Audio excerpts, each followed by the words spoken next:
നമസ്കാരം.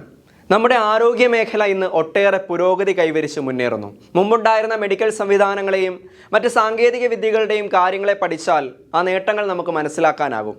എന്നിരുന്നാൽ നമുക്കറിയാം, സമീപകാലത്ത് നമ്മുടെ ആശുപത്രികളിൽ ഉണ്ടാകുന്ന സാരമല്ലാത്ത പിഴവുകൾ കൂടുതലായി റിപ്പോർട്ട് ചെയ്യപ്പെടുന്നു. വേണ്ട സാങ്കേതിക വിദ്യകളുടെ അഭാവം മൂലമുള്ള കുറവുകൾ നമുക്ക് മനസ്സിലാക്കാം.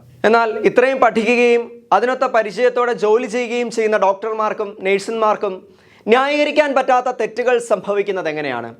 മനുഷ്യജീവന് യാതൊരു വിലയും ഇങ്ങനെയുള്ളവർ കൽപ്പിക്കുന്നില്ല എന്നതിൽ ഒരു സംശയവുമില്ല. ദിനംപ്രതിയുള്ള വാർത്തകൾ അത് തെളിയിക്കുന്നു. നമ്മുടെ തന്നെ കാര്യമെടുത്താൽ പലർക്കും സർക്കാർ ആശുപത്രികളിൽ പോകാൻ ഒരു മടിയുണ്ട്. ഒന്നാമത്, കുറേ കാര്യങ്ങൾക്ക് വേണ്ടി അങ്ങോട്ടും ഇങ്ങോട്ടും ഓടേണ്ടി വരുന്നു എന്നുള്ളത്. പിന്നെയുള്ള ഒരു വിഷയം, ഇതുപോലെയുള്ള വാർത്തകൾ അനുദിനം കാണേണ്ടി വരുന്നു എന്നുള്ളതാണ്. മറ്റ് സ്വകാര്യ ആശുപത്രികളിൽ ഇത്തരം കേസുകൾ ഇല്ല എന്നല്ല, അവയേക്കാളൊക്കെ ഉപരി നമ്മുടെ സർക്കാർ ആശുപത്രികൾ ഇത്തരം കാര്യങ്ങൾ കൂടുതൽ ശ്രദ്ധിക്കേണ്ടതല്ലേ? ഇത്തരം കാര്യങ്ങൾ ഉണ്ടാകുമ്പോൾ ഒന്നോ രണ്ടോ ഡോക്ടർമാരെ സ്ഥലം മാറ്റിയത് കൊണ്ട് എല്ലാം ആകുമോ?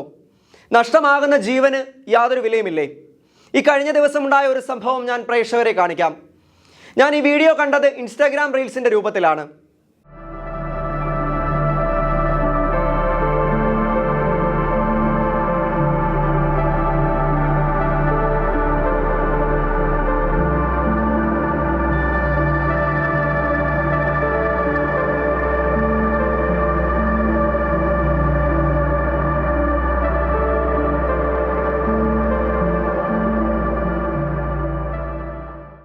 മുറിവിലെ പഴുപ്പ് നീക്കാൻ ചെയ്ത ഓപ്പറേഷന് ശേഷം അതിനുപയോഗിച്ച കയ്യുറ സഹിതം വെച്ച് തുന്നിക്കെട്ടി രോഗിയെ വീട്ടിലേക്ക് വിട്ടു. നീരും പഴുപ്പും കൂടുതലായപ്പോൾ ഒട്ടിച്ചു വെച്ച പ്ലാസ്റ്റർ അഴിച്ചു നോക്കിയപ്പോഴാണ് ഞെട്ടിക്കുന്ന ഈ കാഴ്ച കാണുന്നത്. ഗ്ലൗസിൻ്റെ ഒരു ഭാഗം പുറത്തേക്ക് തള്ളി നിൽക്കുന്നു. തിരുവനന്തപുരം ജനറൽ ആശുപത്രിയിൽ നിന്നാണ് നെടുമങ്ങാട് സ്വദേശി ഷിനുവിന് ഈ ദാരുണമായ അനുഭവം ഉണ്ടായത്. മുതുകിലൊരു പരുവുമായാണ് ഷിനു ആശുപത്രിയിൽ എത്തുന്നത്. 5 ദിവസത്തേക്ക് ആദ്യം മരുന്ന് നൽകിയെങ്കിലും പിന്നീട് ഓപ്പറേഷൻ വേണമെന്ന് പറയുന്നു, മടക്കി അയക്കുന്നു. എന്നാൽ ഓപ്പറേഷൻ കഴിഞ്ഞ് വീട്ടിലെത്തിയതിനു ശേഷം അസഹനീയമായ വേദനയും ദുർഗന്ധവും ഒപ്പം ചോരയും നീരുമൊക്കെ വരാൻ തുടങ്ങിയതോടെ അവർ പ്ലാസ്റ്റർ അഴിച്ച് പരിശോധിച്ച് നോക്കുന്നു.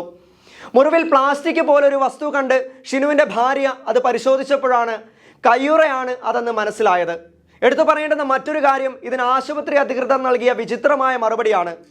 ഇത് പഴുപ്പും രക്തവും പുറത്തേക്ക് പോകുവാനുള്ള ഒരു പ്രത്യേക സംവിധാനമാണ് എന്നാണ് അവർ പറഞ്ഞു ധരിപ്പിച്ചത്. ഇതേക്കുറിച്ച് ഷിനുവിന് പറയാനുള്ളത് കൂടി നമുക്ക് കേൾക്കാം.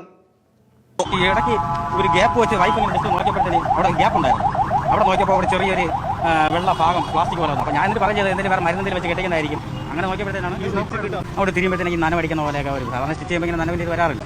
ആ ഒരു ഇതിനിടയിൽ വിചിത്രമായ മറുപടിയും ആശുപത്രി അധികൃതർ നൽകി. ഇത് പിഴവല്ലെന്നും പഴുപ്പും രക്തവും കളയാനുള്ള ഗ്ലൗ ഡ്രെയിൻ സിസ്റ്റമാണെന്നുമാണ് ആശുപത്രി അധികൃതർ ഷിനുവിനോട് പറഞ്ഞിരിക്കുന്നത്. സമാനമായ സംഭവം കോഴിക്കോട് മെഡിക്കൽ കോളേജിൽ ഉണ്ടായത് വൻ വിവാദമായി ഇപ്പോഴും തുടരുകയാണ്. ഇതിനിടയിലാണ് കേരളത്തിന്റെ ആരോഗ്യരംഗത്തിന് വമ്പൻ നാണക്കേടായി മുറിവിൽ കയ്യുറ വെച്ച് തുന്നിക്കെട്ടി രോഗിയെ വീട്ടിലേക്ക്. ഇത്രയും മികച്ച ആരോഗ്യ സംവിധാനങ്ങൾ ഉണ്ടായിട്ട് എന്തേ സർക്കാർ ആശുപത്രിയിൽ പോകാൻ ജനങ്ങൾ മടിക്കുന്നു? നമ്മുടെ തന്നെ ഒപ്പമുള്ളവരുടെ കാര്യം പരിശോധിച്ചാൽ ഒട്ടും നിവൃത്തിയില്ലാത്തവരാകും ഈ സ്വകാര്യ ആശുപത്രികൾ ഒഴിവാക്കുന്നത്. കുറ്റം നമ്മുടെ ആരോഗ്യ സംവിധാനങ്ങളുടേതല്ല, ഭൂരിഭാഗം വരുന്ന ആരോഗ്യ പ്രവർത്തകരുടെയും ഡോക്ടർമാരുടേതുമല്ല. മനുഷ്യജീവന് പുല്ലുവില കൽപ്പിക്കുന്ന ചില ആരോഗ്യ പ്രവർത്തകരുടേതാണ്, ചില ഡോക്ടർമാരുടേതാണ്. സമീപകാലത്ത് ഇതിൻ്റെ എണ്ണം വർദ്ധിച്ചു വരുന്നു എന്നുള്ളതും വലിയൊരു ചോദ്യചിഹ്നമായി ഉയർന്നു നിൽക്കുന്നു. നെയ്യാറ്റിൻകര ആശുപത്രിയിൽ പ്രവേശിപ്പിച്ചപ്പോൾ ഒരു കുത്തിവയ്പ്പ് മാറി നൽകിയെന്നും അതിലുണ്ടായ പ്രശ്നങ്ങൾ കാരണം ഗുരുതരാവസ്ഥയിലായ കൃഷ്ണയെ തിരുവനന്തപുരം മെഡിക്കൽ കോളേജിലെ വെന്റിലേറ്ററിൽ പ്രവേശിപ്പിച്ചെങ്കിലും ജീവൻ രക്ഷിക്കാനായില്ല. അതിൽ ബന്ധപ്പെട്ട ഡോക്ടർമാരുടെ ഭാഗത്തു നിന്നും ഗുരുതര വീഴ്ച സംഭവിച്ചു. ആ ചികിത്സാ പിഴവ് ഒരു മരണത്തിലേക്ക് വഴിമാറി, മരണത്തിലേക്ക് എത്തിച്ചു എന്ന ദൗർഭാഗ്യകരമായ വാർത്ത. അതിലെ പ്രതിഷേധമാണ് ഇപ്പോൾ ബന്ധുക്കളും പൊതുപ്രവർത്തകരും ഉയർത്തുന്നത്. ശക്തമായ അന്വേഷണമാണ് ഈ വിഷയത്തിൽ. കൊണ്ടോട്ടിയിലെ സ്വകാര്യ ആശുപത്രിയിൽ 4 വയസ്സുകാരൻ ചികിത്സാ പിഴവ് മൂലം മരിച്ചു എന്ന് പരാതി. അനസ്തേഷ്യ അമിതമായി നൽകിയതാണ് മരണകാരണമായി ബന്ധുക്കൾ ആരോപിക്കുന്നത്. കളിച്ചു കൊടുക്കുന്ന മണ്ണാക്ക് ചെറിയൊരു കമ്പുത്തി ചെറിയൊരു മുറിയുള്ളൂ, ഇനി അത് കാണാൻ പറ്റുന്ന കുളത്തിലുണ്ടായിരുന്നേ.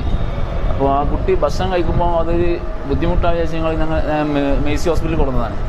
മേഴ്സി ഹോസ്പിറ്റലിൽ കൊടുന്ന് അവർ പറഞ്ഞ് ഡ്യൂട്ടി ഡോക്ടറെ കാണിച്ച്. അപ്പോൾ അതിന് ശേഷം അവർ പറഞ്ഞ് സർജറി ചെയ്യണമെന്ന് പറയും, സ്റ്റിച്ച് ഇടണമെന്ന് പറഞ്ഞു. അപ്പോൾ നമ്മൾ നേരെ ഓരോട് പറഞ്ഞ് സംസാരിച്ച് ഇവർ തിയേറ്ററിൽ കയറ്റി കഴിഞ്ഞതിന് ശേഷം ഒരു അനസ്തേഷ്യന് മരുന്ന് കൊടുക്കണം എന്ന് പറഞ്ഞു. അനസ്തേഷ്യന് മരുന്ന് കൊടുക്കണം എന്ന് പറഞ്ഞാൽ അവർ ഡോക്ടർ എത്തിയിട്ടില്ല, വരണം, വീട്ടിലാണ് വരണം എന്ന് പറഞ്ഞു.